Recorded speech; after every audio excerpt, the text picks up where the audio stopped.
posibilidad ng tagumpay o kabiguan, ng ligaya o lungkot. Kaya marapat lamang na tanggapin si Jesus bilang tagapagligtas at Panginoon. At matapos yun ay panariwain ang katapatan at paglapit sa Kanya bawat araw o day by day.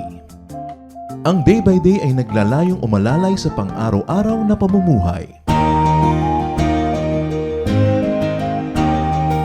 Narito po si Kuya Ed Lapis sa mensaheng pinamagatang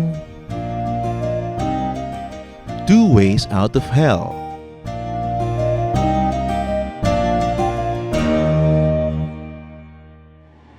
Psalm 32, 3-4. Before I confessed my sins, my bones felt limp, and I groaned all day long. Night and day your hand weighed heavily on me, and my strength was gone as in the summer heat. Two ways out of hell. Panginoon namin, salamat po sa araw na ito, sa buhay na inyong patuloy na pinahahaba, ipinagkakaloob, at pinupuspos ng mga pagpapala.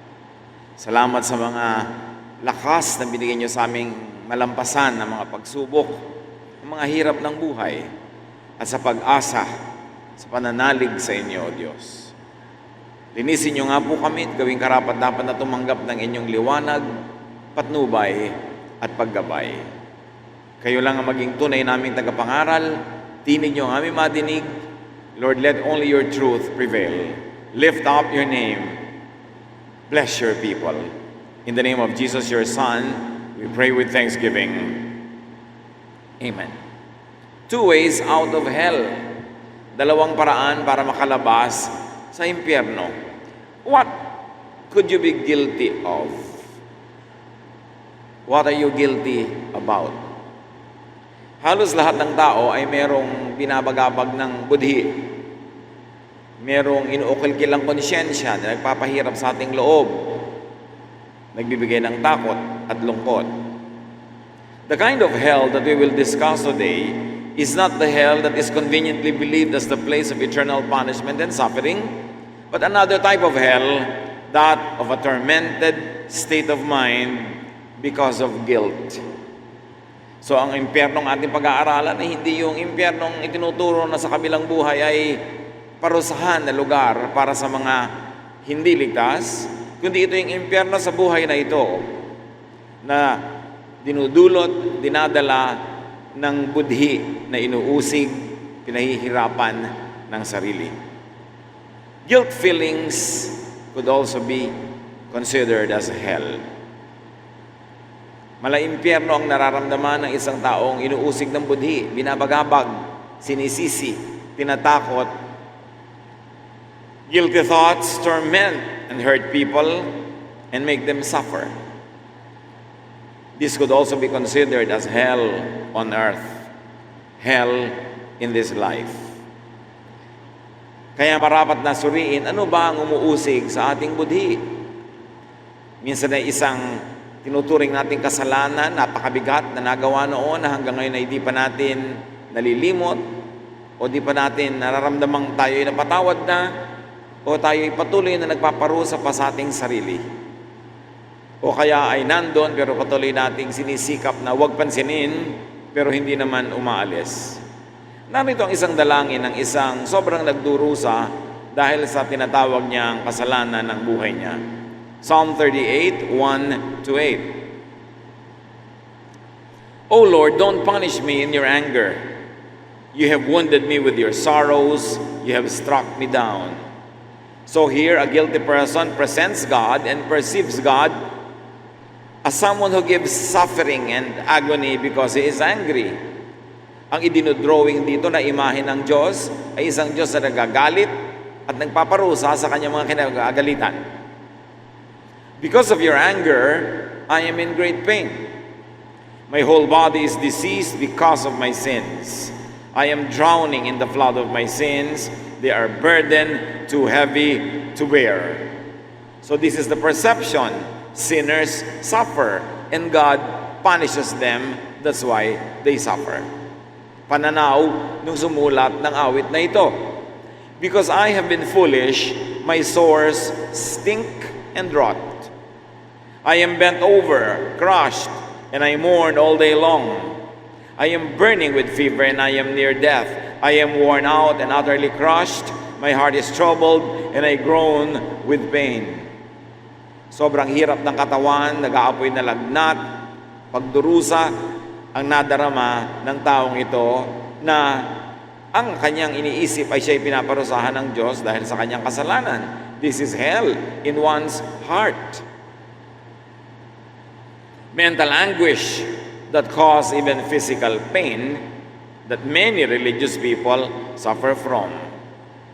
Ito ang kapalaran, ito ang pasanin ng marami mga relihiyoso, guilty feelings. Dahil nakokondisyon sila na laging isipin na ang Diyos ay galit at ang Diyos ay mahilig magparusa. Kung kaya't sa mga tinuturing nilang pagkakasala at pagkukulang, sari-sari ang nararamdaman nilang hirap ng loob at hirap din ng katawan na nagiging bunga ng hirap ng loob. Dapat umalis, tumakas, lumabas ang sinumang tao na nasa ganitong uri ng impyerno dahil hindi ito madaling dalhin. What are the two ways out of hell or hell caused by guilt feelings? Merong isa pero hindi kasama sa listahan natin at yan ay be perfect. Ayaw mo palang mag-guilty, ayaw mong mahirapan ng iyong budhi, be perfect. But that is impossible to do, so hindi natin isasama sa listahan ng dalawang paraan para makalabas sa impyerno ng buhay called guilt. And one is, be guiltless because of pardon. Mawala ang iyong guilt feelings, matanggal ang iyong pag-uusig ng iyong budhi dahil sa pagtanggap mo ng pagpapatawad ng Diyos. And pardon comes when there is realization of lawlessness, repentance, and then confession.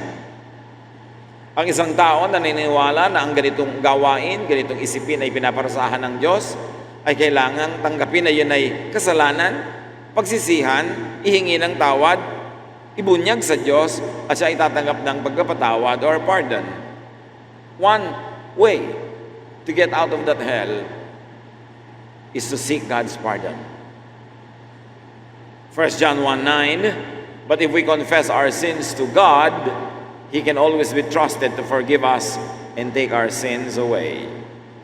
The writers of Scripture paint a dual picture of God, both an angry God and a forgiving God. And you will find so many verses supporting both. So may nagdodrawing ng imahe ng Diyos na galit at nagpaparusa, at may nagdodrawing din ng imahe ng Diyos na maawain, mabait at nagpapatawad. So alin sa dalawang drawing na yun ang tititigan mo, yun ang magiging epekto sa iyong buhay. Kung ang nakasiksik sa iyong utak, ang isiniksik sa iyong utak, at nakatanim pa sa iyong utak ay isang Diyos na laging galit, laging nagpaparusa, ay magdudusa ka talaga. Kasi hindi ka naman perfect. Pero kung tititigan mo naman ay yung imahe ng Diyos na drawing ng the same Bible as mabait, mapagpatawad at naglilinis ng kasalanan, kung ipagtatapat at hihingi ng tawad, magkakaroon ka ng kapahingahan, you will find a way out of this hell. So get forgiven. Psalm 32:1-8 sa kabuuan, Our God, you bless everyone whose sins you forgive and wipe away. You bless them by saying, you told me your sins without trying to hide them, and now I forgive you. So isang uri ng pagpapatawad ay yung pawiin, linisin, punasan, hugasan, alisin ng Diyos ang iyong kasalanan dahil pinagtapat mo, inamin mo, hiningi mo ng tawad, at pinapatawad ka naman, yun ang kabutihan ng Diyos. Before I confessed my sins, bago ko inamin at hinihingi ng tawad, my bones felt limp and I groaned all day long. Night and day your hand weighed heavily on me and my strength was gone as in the summer heat. So, I confessed my sins and told them all to you. I said, I'll tell the Lord each one of my sins. Then you forgave me and took away my guilt. Napakabigat ng nararamdaman ko bago ako nagpasyang magtapat at humingi ng tawad. Napakabigat ng diin sa akin ng langit. Halos ikamatay ko ang paghihirap ng aking loob at ng aking katawan. Pero nung ipinagtapat ko sa inyo at inihingi ng tawad, pinatawad nyo at inalis nyo ang bigat sa aking puso. We worship you, Lord, and we should always pray whenever we find out that we have sinned. Then we won't be swept away by a raging flood. You are my hiding place. You protect me from trouble, and you put songs in my heart because you have saved me. You said to me, I will point the road that you should follow, and I will be your teacher and watch over you. So dalawang uri ng mukha ng Diyos ang nakikita dito ayon sa pagtingin ng sumulat ng awit. Na pag ikay may kasalanan at kinikimkim mo sa loob mo at itinatago mo sa Diyos, nagdurusa ka sobra, pero kung aaminin mo ito at hihingi ng tawad, ikay pinapatawad at gumagaan ang iyong pakiramdam at nagkakaroon ka ng isang bagong buhay. That's one way out of hell. The hell of guilt feelings. To admit your sin, confess it, and turn away from it. But there is another way out of hell, of guilt feelings. And it's a totally different approach. To be guiltless, not because you are perfect, but because of the chains of rules, the chains of the law on sin made by Jesus. The chains of mind about the law and sin. Yung isa, na paraan para makalabas sa impyerno ng pag-uusig ng budhi, ay aminin mong makasalanan ka at ihingi mo ng tawad. At merong pangalawang paraan na si Jesus ang nagbigay. Palitan mo ang pananaw tungkol sa kasalanan para hindi mo laging ituring ang sarili mong makasalanan. At kung gayon, ay hindi ka uusigin ang iyong budhi. Yung isa, makasalanan ka, aminin mo, ipagtapat mo. Yung isa, baguhin mo ang pananaw mo kung anong ibig sabihin ng kasalanan para hindi laging makasalanan ang tawag mo sa iyong sarili. Magkaibang paraan, pero pareho na magiging bunga, kalayaan mula sa pag-uusig, freedom from the hell of guilt feelings. The law, the inability to obey the law, is the source and cause of that hell, of punishment, of suffering, of guilt feelings. Pareho na may pinagbabatayan itong dalawang paraan to get out of hell. One is, merong law, nabe-break mo, aminin mong na-break mo, humingi ka ng tawad. At merong pangalawang paraan, galing kay Jesus. Palitan mo ang pananaw tungkol sa law, at magiging iba ang talab nito sa iyong buhay para makalaya ka at hindi ito magbunga ng sobrang pagdurusa at paninisi sa sarili. Ito ang inusig ng Panginoon sa kanyang buhay, ang sobrang pagdidiin ng mga relihiyoso sa law, tuloy ay nadidiin lang lalong nagiging guilty ang mga tao at lalong bumibigat ang kanilang buhay. Sabi niya sa mga teachers of the law and Pharisees, Matthew 23:4, they pile heavy burdens on people's shoulders and won't lift a finger to help. Wala silang ibinigay kundi bawal, bawal, bawal, galitang Diyos, galitang Diyos, galitang Diyos. Wala naman sila itinuturong paraan para makaligtas dahil sigurado namang hindi mo masusunod lahat, magigilty ka, mahihirapan ka. So sabi, iminumulat ang iyong mata na sobra kang masama, sobra kang kulang, lalo ka lang tuloy nagdurusa. They give you religion, they teach you the law, which you are bound to break anyway, and then they make you conscious of sin, and then they make you suffer because of that consciousness.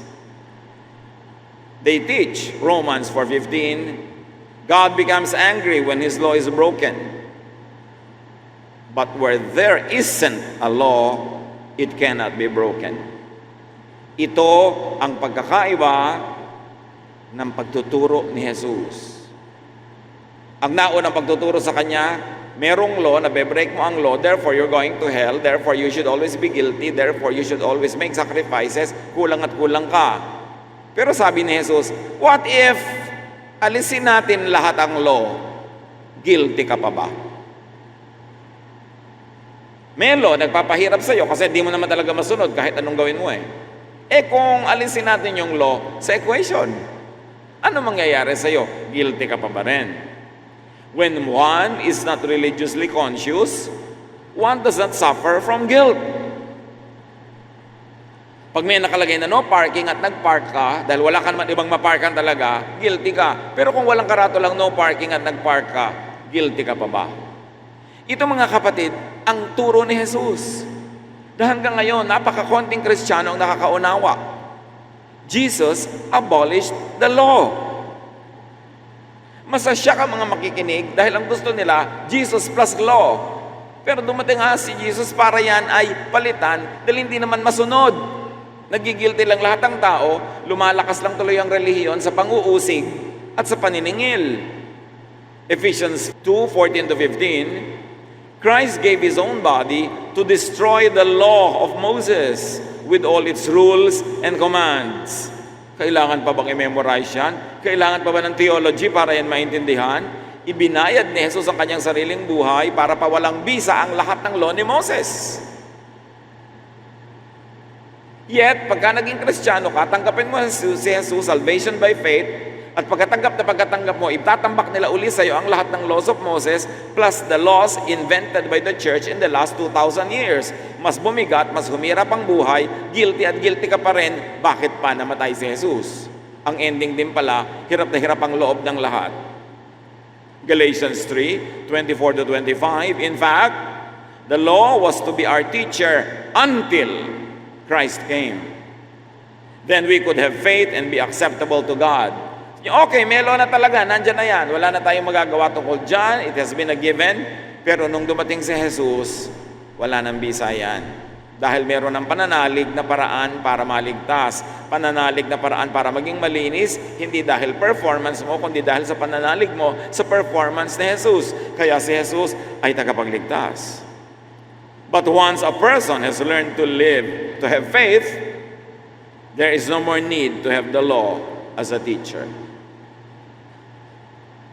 Pag si Jesus ay dumating na, nanalig ka, tinanggap mo na siya, hindi mo na kailangang sundin ang mga kutakot-takot na laws na yan dahil meron ng ibinigay na elevator si Jesus para maakyat mo yung hindi mo maakyat-akyat na langit. At yan ay pananalig, at ang pananalig mo ay ibinibilang na perfection, holiness, because Jesus is perfect and holy, and the holiness and perfection of Jesus transfers to you when you believe in Him. Kaya yun ay Jesus only, hindi Jesus plus Moses, hindi Jesus plus the law. It is grace only, not grace plus works. The writer makes peace with the law, reconciles the law with Jesus. And si Jesus mismo, sabi niya sa Matthew 5:17, don't suppose that I came to do away with the law and the prophets. I did not come to do away with them, but to give them their full meaning.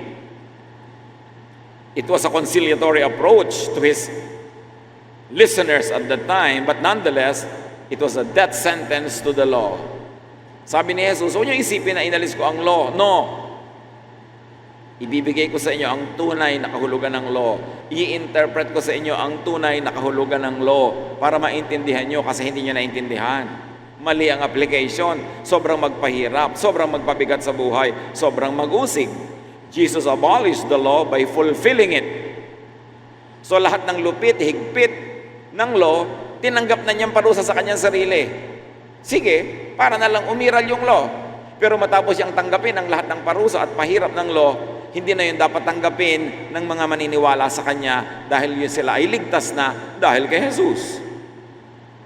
Jesus abolished the law by demonstrating its correct and perfect fulfillment in, through, and by Him and His teaching. Hindi minaliwala yung lahat ng law, lahat ng parusa doon, lahat ng pahirap. Inako ni Jesus. O sabi ni Jesus sa law, satisfied ka na. Lahat ng parusang nakalista, lahat ng pahirap, lahat ng dagok, lahat ng hagupit at palo, tatanggapin ko na. Ngayon, lahat ng tatago sa likod ko, maniniwala sa akin, magpapahuga sa akin. Di na nila kailangan tanggapin yan dahil tinanggap ko na yan para sa kanila. Kaya hindi na effective ang law sa mga mananalig kay Jesus. Kasi kung effective pa rin yun, nagsayang lang ng pagod sa Jesus, namatay pa siya, nahirapan. Yun din palang nagpahirap sa kanya, ipapahirap din sa mga susunod sa kanya. What's the point? Hindi siya tagapagligtas kung gayon. Dapat yan maintindihan. In place, instead of all the law, Jesus gave just one command, and that is to love. Eh di, Lord Jesus, wala na pong law. Pag sumunod na kami sa inyo, pag Christian na kami, wala lahat ng law na nagpaparusa, nagpapahirap, nagpapasikip ng dibdib, nang uusig, nang hahati, nang tuturo sa inyo maging malupit sa sarili at sa kapwa. Wala na lahat yon. Tinanggap ko na lahat ang dagok, parusa at palo nun. Ligtas na kayo. Pero isa na lang command ang ibibigay ko sa inyong kapalit ng lahat ng yon. Maging maigibigin kayo. John 13:34, but I am giving you a new command. You must love each other just as I have loved you. Marami rin namang loving provisions ang law ni Moses. Yung charitable ka sa neighbor, maging mabait ka sa foreigner, maging mabuit ka sa magulang, matulungin sa mahirap, sa may sakit. Maraming mabubuting part yung law. So lahat ng yon, dahil tanggap pa rin ng sala ni Jesus na love, therefore tuloy pa rin natin iiral. Ano na ngayong bahagi ng law ang hindi iiral at paiiralin? Lahat ng hindi loving. Tulad ng, nagkasala siya, batuhin hanggang mamatay, hindi na dapat gagawin yun kasi hindi yun loving. Ay, hindi ko gusto ang religion niya, papatayin ko siya. Hindi na dapat yun kasi hindi yun loving. Lahat ng laws na discriminatory, nagpapahirap, umuuri sa tao, pumipili sa tao ayon sa kanyang gender, balat, kulay ng balat, kanyang pananalig, kanyang personal circumstance, lahat ng yan ay hindi napapasa sa law ni Lord na love. Therefore, lahat ng law na yan ay hindi na dapat pairalin pa. May mga paiiralin, yung lalampas sa kanyang salaan, which is loving, at marami pa rin sa law of Moses na very loving, lahat yon tuloy. Pero yung hindi loving, sinala na ni Jesus. If the law will be filtered through Jesus' law of love, a lot will still remain. But any law that is judgmental, divisive, oppressive, punitive, unkind, discriminatory, and cruel are all voided by Jesus, replaced by His just one law, the law of love. And yet, in the last 2,000 years of Christianity, ang daming ginawang kasamaan, kalupitan, ang simbahan mismo sa mga taong hinuhusgahan ng law of Moses na sa tingin ng simbahan ay dapat pa nilang patuloy pa iralin. Sinabi na nga na voided na yon, ang itutuloy na lang yung loving kasi si Jesus isang command na lang ang ibinigay, to love. Lito ang church kung sila ay under the law of Moses or under the law of Jesus. Lito ang church if they are under the law, legalism, or under the grace of the Father through His Son, Jesus. Ang ginagawa, pinaghahalo, kaya litong-lito ang mga tao. Will I be kind or unkind? Nagkakasala siya, babatuhin ko ba siya hanggang mamatay? Uusigin ko ba siya? Sisipain ko ba siya? Ititiwalag ko ba siya? Ano ang loving doon? And even the first century Christians were confused. At makikita nyo yan sa kanilang mga bangayan, sa kanilang mga pag-aaway, recorded in Scripture. Hindi kasi nila inuunawa ang teaching ni Jesus about the law of Moses being voided by the law of love. Love, forgiveness, is the fulfillment of the law. Ang tunay na interpretation, ang tamang interpretation ng lahat ng law ay kung ito ay loving, kung ito ay forgiving. Matthew 22:37-40, Jesus answered, "Love the Lord your God with all your heart, soul, and mind. This is the first and most important commandment. And the second most important commandment is like this one, and it is, love others as much as you love yourself."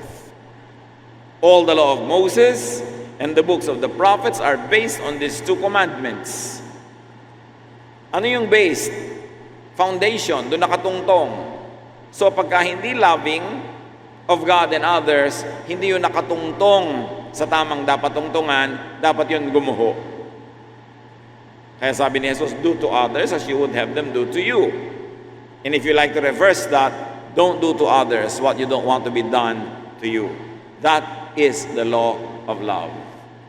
Jesus taught and dispensed forgiveness instead of punishment. Meron ba kayong nakita kahit isa man sa Gospels na pinarusahan ni Jesus?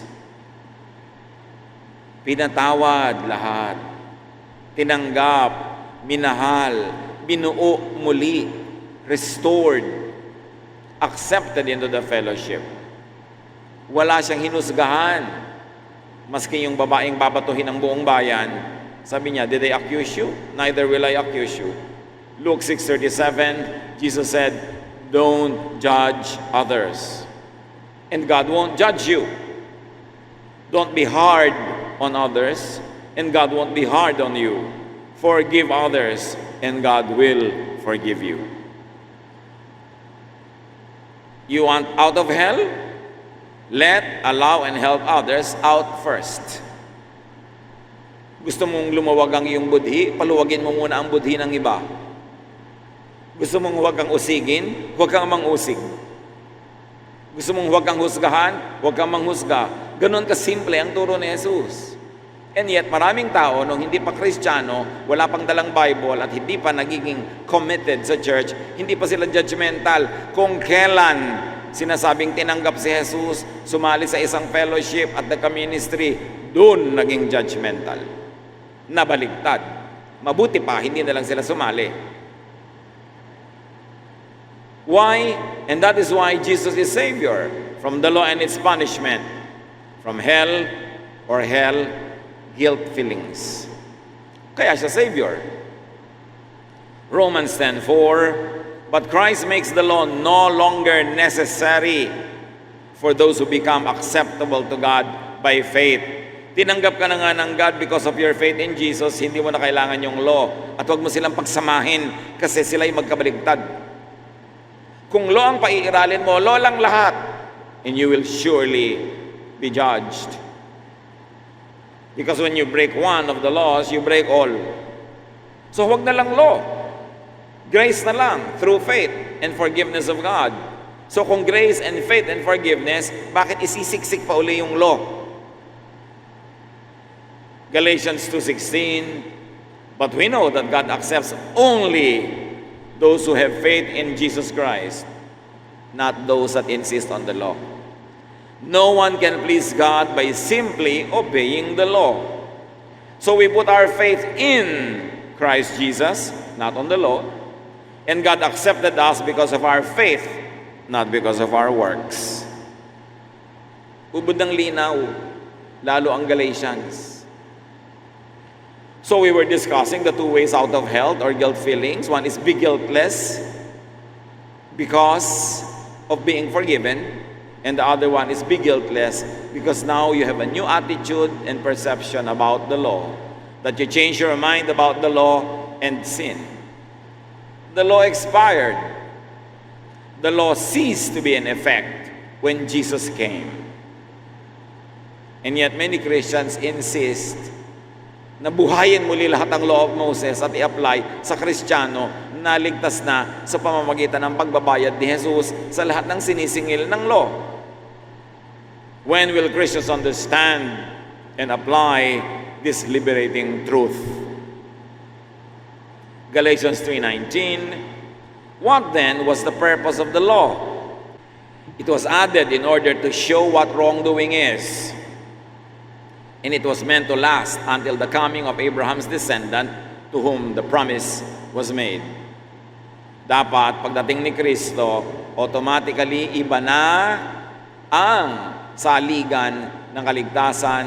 Ito ay pananalig sa kabaitan ng Diyos at hindi na ito ang pagtutangka na sumunod sa law na wala naman talagang makasunod all the time. Matthew 5:17, don't suppose that I came to do away with the law and the prophets. I did not come to do away with them, but to give them their full meaning. And the meaning is, anything that is unloving is no longer valid. Only love prevails because it is only love that God uses to measure us. So why will you measure something else, people with something else? Kung ang ikinakapasa mo sa Diyos ay ang kanyang pag-ibig, bakit ibang test ang ibibigay mo sa iba? Law naman, hindi sila papasa. At kung ayaw mo silang papasahin, hindi ka rin papasa. Because you do to others what you want done to yourself. The measure you give is the measure you get. You want to measure people by the law? Measure yourself by the law also, and then nobody will be saved. You want to be saved, you want to measure yourself by your faith and by the grace of God through Jesus, then measure others by that same standard. Kung hindi law ang paiiralin mo sa sarili mo, huwag din ang paiiralin mo sa iba. Pare-pareho lang tayong tumatanggap ng walang bayad na regalo ng Diyos. Jesus fulfilled and interpreted and reinterpreted the law, the full meaning of the law, which is love and forgiveness. Galatians 5:1, Christ has set us free. This means we are really free. Now hold on to your freedom and don't ever become slaves of the law again. Malinaw ba? Pinalaya na tayo ni Jesus sa law ni Moses. Ang kahulugan nun, talagang totoong malaya na tayo. Panghawakan ninyo, panindigan ninyo, ipaglaban ninyo. Huwag niyong isuko sa mga kukuhan niyan at papalitan nila uli ng law of Moses para maging alipin lang uli kayo ng law na wala namang makakalaya, walang makakatakas, walang makakapasa. It will never work. That is why God sent His Son Jesus to supplant the law with love. Tapos ngayon, ipipilit mo pa rin. Bakit? Anong pandaraya ang nagaganap? Marami kasing mga tao, ang gusto nila lagi, ang teaching is about sin. You are a sinner. You are guilty. Ayaw nila na hindi yun ang topic. Ayaw nila na mapahinga ka. Ayaw nilang matahimik ang iyong loob. At ang tawag nila sa mga hindi nagdidiin nun, Antichrist. Ang tawag nila sa mga hindi nagdidiin ng kasalanan at kaparusahan, mga makasalanan, hindi totoong Kristiyano. Ang totoong Kristiyano, yung umaasa sa ginawa lang ni Kristo, hindi sa turo ni Moses. Malinaw yun. Huwag baligtarin.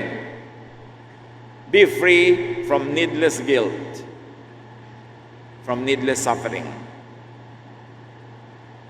from needless hell, based on the inability to obey the laws that Jesus already rendered ineffective, abolished, interpreted, and gave full meaning to. Lumaya na tayo sa sobrang pag-uusig ng budhi na ang pinagbabatayan ay ang law. Lumaya tayo at gumaan ang loob. Tanggapin ang pagpapatawad ng Diyos. Tanggapin ang kanyang walang patakarang pagmamahal. Palayain ang sarili sa mga gapos at tali ng kutakot-takot na mga do's and don'ts dahil tayo ay pinalaya na ni Jesus. Ang paiiralin na lang ay ang kaisa-isa niyang itinuro, mag-ibigan tayo sa isa't isa. At anumang bagay, ugali, asal, gawa na hindi maibigin, yun ang iwaksi dahil hindi yun ang gusto ni Jesus. Ibigay ang pag-ibig sa kapwa na nais mong ibigay nila sa iyo. Itrato ang kapwa kung paano mo gustong itrato ka. That is the core of the Jesus teaching. John 8:36, if the Son gives you freedom, you are free. Not free to do wrong, but free to love. Free to be loving.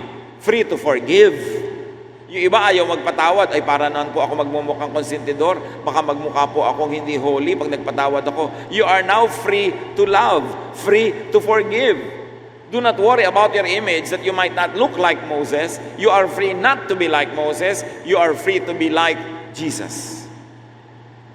Maibigin, mapagpatawad, relax lang, magaan, masarap, maginhawa, nakakapagpahinga. You are free to rest. You are free to relax. You are free to be yourself. And you are free to accept others for who and what they really are. That is what it means to be free in Jesus. Hindi mo na kailangan magmukhang Moses. Hindi mo na kailangan magmukhang Pharisee. You are free to be like Jesus. Romans 6:14-15, don't let sin keep ruling your lives. You are ruled by God's kindness and not by the law. Now, meron na naman baluktot na interpretation nito na don't let sin keep ruling your lives. Akala nila, huwag ka na magkakasala uli para hindi mo amo ang kasalanan. It is not what the verse says. What the verse is saying is, huwag mong gawing amo ang konsepto ng kasalanan na takot ka, baka nagkasala ka, baka mali ka na naman, baka pupunta ka na naman sa impyerno. Nagiging Diyos mo ang takot mo sa kasalanan. Ang Diyos mo ay maibigin na nagpatawad na sa iyo, hindi ka na dapat lagi nag-aalala tungkol dyan. Wala kang kasalanang ginagawa at magagawa pa na hindi bayad na sa krus. Gaano ka makaka-relax pag naintindihan mo yun? It doesn't give you a license to be evil. It gives you a license to be like Jesus, to love unconditionally and to keep forgiving people. And to also receive forgiveness.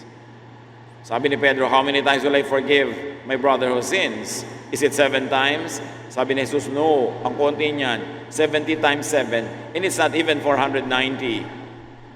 It's forever. Because 7 is symbolic of perfection. Walang katapusang pagpapatawad ang ibibigay mo sa iyong kapwa kasi walang katapusang pagpapatawad din ang ibinibigay sa iyo ng Diyos. The measure you give is the measure you get. Do not let the idea, the fear, and the issue of sin oppress you. Meron pa mga t-shirt, nakalagay lagi, God saw what you did. Nakakatakot naman yun.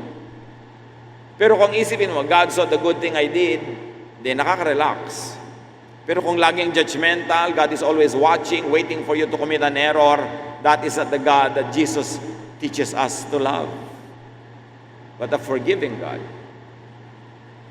Magkaiba ang drawing ng religion na ginagawa tungkol sa Diyos doon sa tunay na karakter ng Diyos.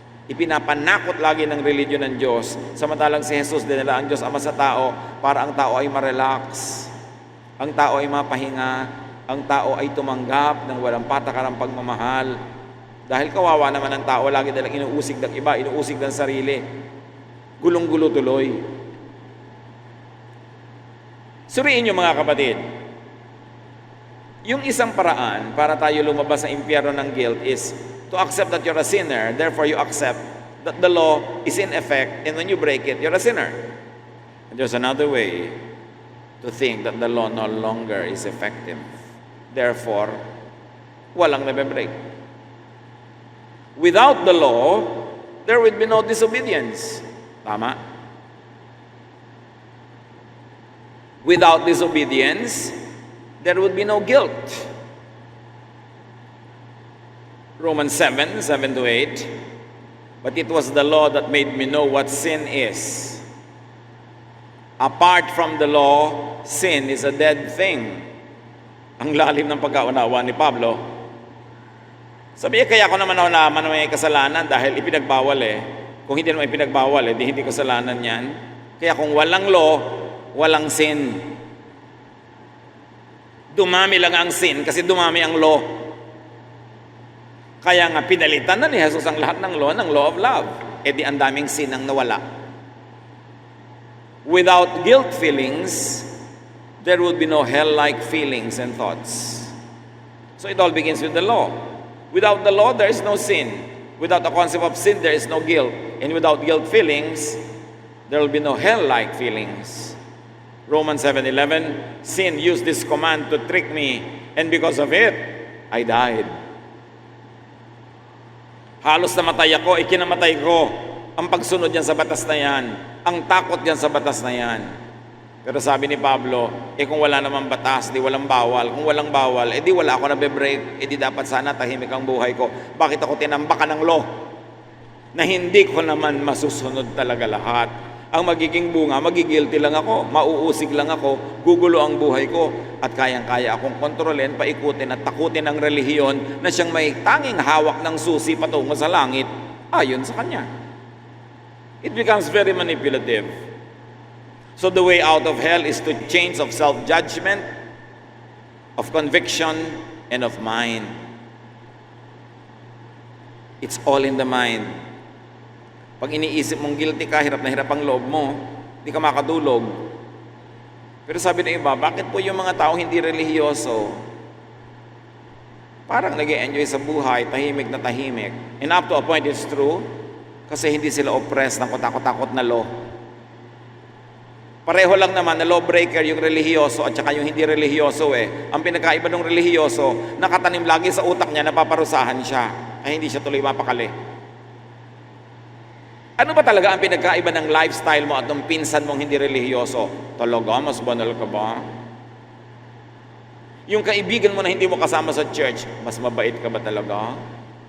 Yung kamag-anak mo na hindi born again, mas moral ka ba talaga? Mas mabait, mas matulungin, mas dakila? Kadalasan nga pareho lang o mas masahol pa yung nasa church. May dagdag pang pabigat yung nasa church, guilt. Na hindi naman si Jesus ang may gawa. Si Jesus ang nagtatanggal nun sa atin. Pero bakit ipinipilit pa rin nating buhatin ang tinatanggal ng pabigat nitong si Jesus? Romans 12:2. Don't be like the people of this world, but let God change the way you think. Then you will know how to do everything that is good and pleasing to Him. Palitan ng pag-iisip, hindi puro guilt. Kristiyano ka na nga, pinapagilty ka pa kasi yung baptismo, hindi immersion, wisik lang. O kaya kasi yung baptismo, immersion, dapat pouring. Yung pati yon pinagigilty ka pa. Pastor, ano po ba talaga ang mas makadiyos na baptismo? Yung pong lubog, yung buhos, o yung wisik? Ang tanong, yung bang nagpalubog, mas banal talaga sa'yo sa everyday life ngayon? Mas mabait, mas mabuti, mas makadiyos, mas matulungin, mas mapagpatawad. Kung yon, edi magpalubog ka, paulit-ulit kung gusto mo. Pero kung yung nagpalubog, ipinagyayabang yung paglulubog niya, ang hambog-hambog, tapos hindi naman talaga ganun kabait, hindi naman talaga ganun makadiyos at matulungin, mapanghusga pa nga doon sa hindi nagpalubog, anong napala niya sa pagpapalubog? Wala. You will know them by their fruits. Ano po ba talaga ang tugtog na makadiyos? Yung pong mabilis, na may drum? Di po ba demonic yon? O yun lang pong organo, piano? Anong effect doon sa tumutugtog at sa kumakanta? Nagiging mas banal ka ba? Yung ba talagang ang tugtog lang ay organ ay mas banal kesa sa'yo? Mas mabait, mas mapagpatawad, mas matulungin. Abay kung ganon, mag-organ na lang tayo. Nakikilala ang puno sa bunga, hindi sa forma. Kaya yung forma na puno ng igo sa puro dahon, wala namang bunga, isinumpa ni Jesus, nanluoy-tuloy. Formang-forma, wala namang palang bunga. So ano ang bunga na dinadala sa iyo ng iyong pananalig? Kapayapaan, katahimikan, o ligalig? Guilt, hell in your heart. Change your mindset from being obsessed with and oppressed by the law and sin to that being relieved by the abolition of the law and thus being sinless. Dalawa lang to be sinless. One, to be perfect and obey all the law. Or number two, walang law, therefore walang nabe-break, therefore wala kang sin. Alin doon ang doable? Alin doon ang itinuro ni Jesus? Change your mindset from being tormented by guilt to being comforted by forgiveness and acceptance. Change your mindset from being exhausted by legalism to being made restful by grace. Kaya napakalinaw ng comparison between the Pharisees and Jesus. Ang dinadapuan ng mga Pharisees, ng mga relihiyoso, at marami pang Pharisees hanggang ngayon, ang nagiging bunga sa kanila, walang katapusang guilt, pag-uusig sa sarili, at panghuhusga sa kapwa. Meanwhile, ang dinadapuan ng Espiritu ng Diyos through Jesus, tinatanggap ang pagpapatawad ng Diyos, therefore nagiging mapagpatawad din sa iba. Nai-enjoy ang kaluwagan at pag-ibig ng Diyos, therefore nagiging maluwag din sa iba. At tinatanggap ang pag-ibig ng Diyos, therefore nagiging maibigin din sa iba. Kitang-kita kung sino ang naghahari sa buhay ng isang tao, ang Pharisee ba o si Jesus? Ang law ba o ang grace? Kita sa bunga. Ang bunga ay hindi lang yung gawain na panglabas, kundi yung kalagayan ng kanyang puso, ng kanyang kalooban. Siya ba'y napapahinga? Siya ba'y natatahimik? So to review, how to get out of hell? Accept the law, accept that you break it, and confess, seek forgiveness. Or have a totally different attitude towards the law as Jesus teaches us. Understand that Jesus set you free from the law, that you are no longer under the law, but under grace. Change from being a slave of sin, being judged as sinful, change from being a subscriber to the law, to a subscriber to God's love. Hindi mahirap isipin. What oppresses your conscience? Meron pa ba tayong mga dalang kabigatan? Kung hindi nyo pa yan na ibibigay kay Jesus, ibigay nyo na. It's pointless to carry a heavy burden when Jesus tells you, "Come to me, all of you who are tired and heavy laden, and I'll give you rest." Ipahinga natin ating puso. Pusong nagkasala, nagkamali, may nagawang malaki, maliit na kasalanan, mabigat at magaan. Patawarin na natin ating mga sarili dahil pinapatawad tayo ng Diyos. At kasama noon, patawarin natin ating kapwa na siya namang utos sa atin ng Diyos na pag tumatanggap tayo ng pagpapatawad, magpatawad din tayo sa iba. Let's all relax. Let's be restful. Hindi nung buhat ng naging relihiyoso ka, naging mapang-usig ka pa sa kapwa, nakakapagod kang kasama kasi wala kang ginawa kundi maghanap ng kasalanan. Samantalang ang lahat ng kasalanan ay naipatawad na o hindi na kasalanan kasi tinanggal na ni Jesus yung law. Ang naging kasalanan na lang ngayon is to be unloving. At masarap namang sundin yung utos na yun, to be loving. Hindi yun mahirap sundin kung ang puso natin ay susunod natin sa tibok ng puso ni Jesus. Panginoon naming Diyos, turuan niyo po kami. Sino man ngayon sa mga kapatid ang may kabigatan dahil sa guilt feelings, ipakita mo na ito'y maaari na naming bitawan. Isuko kay Jesus at humingi kami ng walang patakarang pagpapatawad, pagtanggap at paglilinis. O kaya Panginoon, baguhin niyo po ang aming isip. Ipaunawa that under Jesus, we are no longer under the law. We should not be oppressed by the idea of sin, by the fear of sin, but we should be liberated and we should celebrate because of the idea of love of God through Jesus. Ipaunawa niyo sa amin ang pag-apply nito sa aming pang-araw-araw na buhay. Pagbulay-bulayan natin mga kapatid that we are free, that we are not under the law, we are under grace, that Jesus has set us free. Lord, sa pananahimik na yung mga anak in silent prayer, bigyan niyo kami ng kahusayan, karunungan na ma-apply ito sa aming pang-araw-araw at kani-kanyang buhay. Be with the Lord in silent reflection and thank God that you are free in Jesus.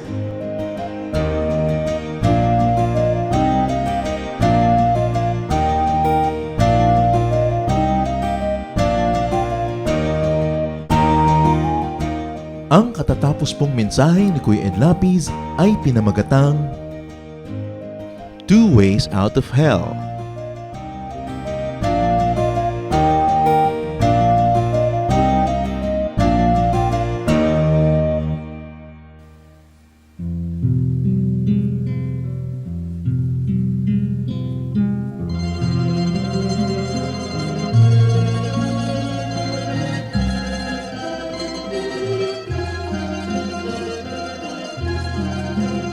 Nagdaan ng kahapon, iniwan ang layon, subalit kayo'y nanatili. Ako'y piring man sa bukas, tadhana'y lumipas, panatag sa inyong kandili. O Jesus, sa ulayaw, hatid sa aking buhay, agapay sa paglalakbay, kaibigan kang tunay, dagli ang karamay, kailanman di mawawalay.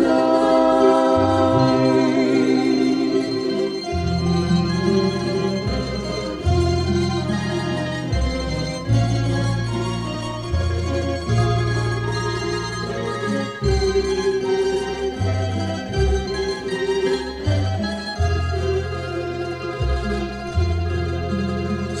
tamis ng iyong hiya, masakit at hirap, sadyang hindi mananaig.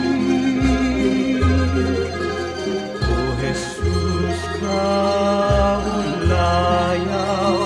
gawin pang malinaw sa akin ang iyong pag-ibig.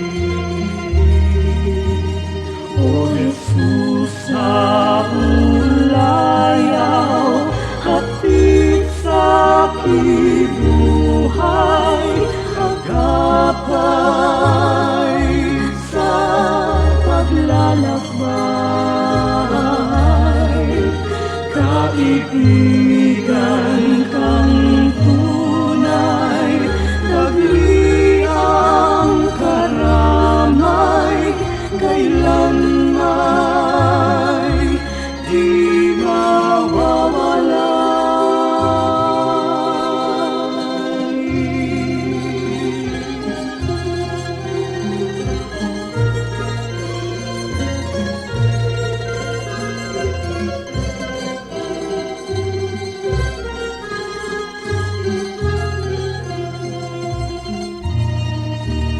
O Jesus, sa ulayaw, hatid sa aking buhay, sa tuwina'y lunas ka sa aking lumbay, sa pag-ibig niyong alay, nasakdal dalisay ang puso ko'y humihimlay. O Jesus, sa ulayaw, hatid sa aking buhay, agapay sa paglalakbay. Kaibigan kang tunay, tagliang karamay, kailanman di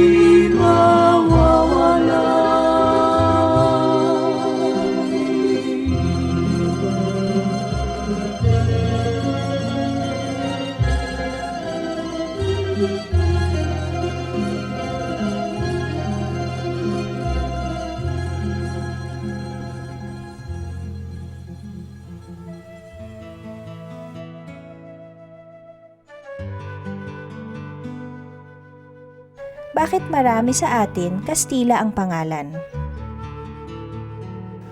Hindi komot no, Kastila, ang apelyido ng Pilipino, Kastila siya, o siya ay may lahing Kastila. Si Governor Claveria kasi ay nag-decree na ang mga Pilipino ay magkakaroon ng Spanish family names para madali sa record keeping, madali sa buhay ng mga namamahalang Kastila ang kanilang pamamahala. Kaya maraming mga Pilipino ay naobliga na magkaroon ng mga Spanish family names noong 1800s. At yan ay hanggang ngayon nagpatuloy pa. Konting-konting Pilipino na may Spanish family name ang talagang may dugong Kastila o lahing Kastila. Ngayon, sapagkat family name mo na Spanish, hindi mo na mapapalitan, makakabawi na lang siguro tayong mga Pilipino sa pag-reassert ng ating identity sa paggamit naman ng mga indigenous first names. Halimbawa, pwede natin gamitin yung mga pangalan ng Luningning, Liwayway, Sitagumpay, Magiting, kung ano-anong mga indigenous names para mai-assert mo naman yung identity mo at hindi ka mukhang Meksikano, hindi ka mukhang Kastila dahil hindi naman talaga.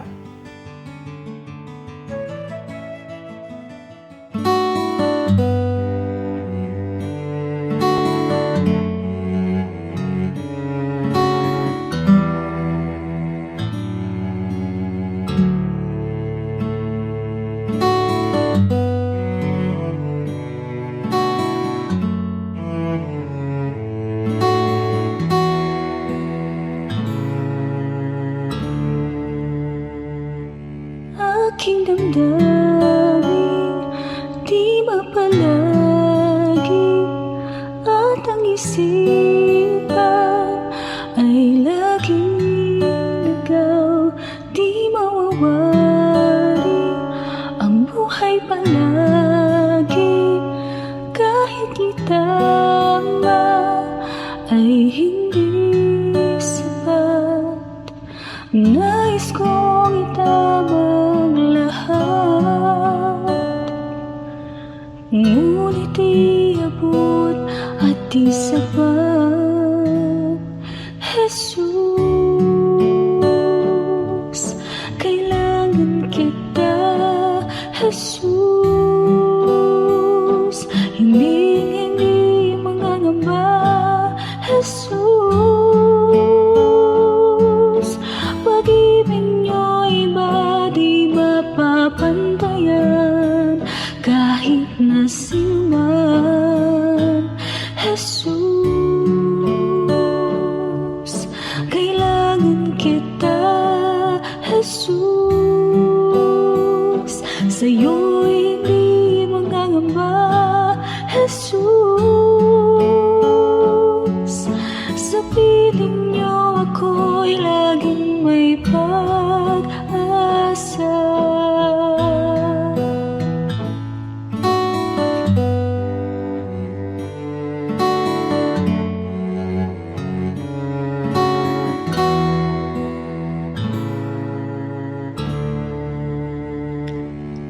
Aking damdamin di mapalagi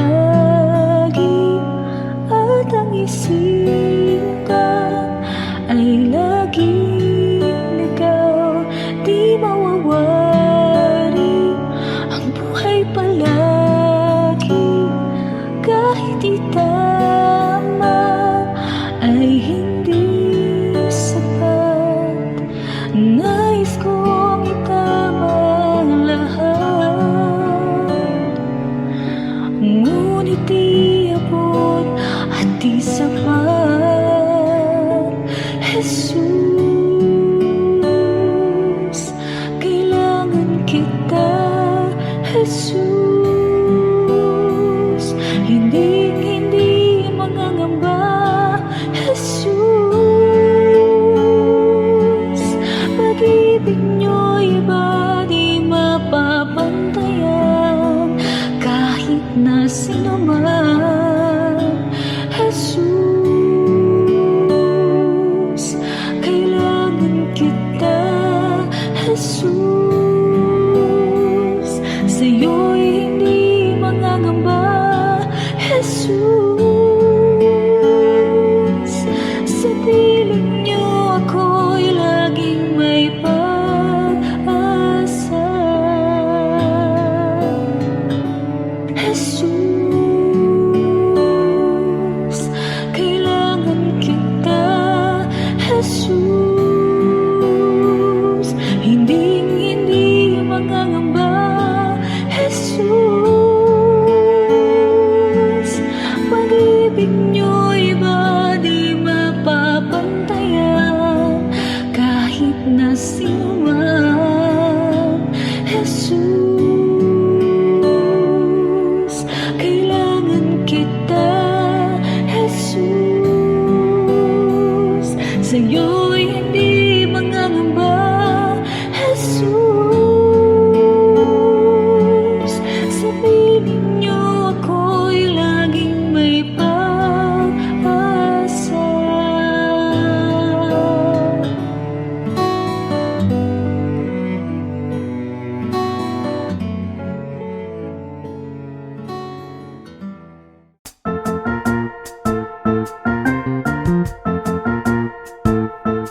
Oras na po para pansamantalang magpaalam ang programang Day by Day. Tayo po'y magsama-sama tuwing ika-6 hanggang ika-7 ng umaga, araw-araw. Magandang umaga po at mabuhay ang Panginoong Hesus!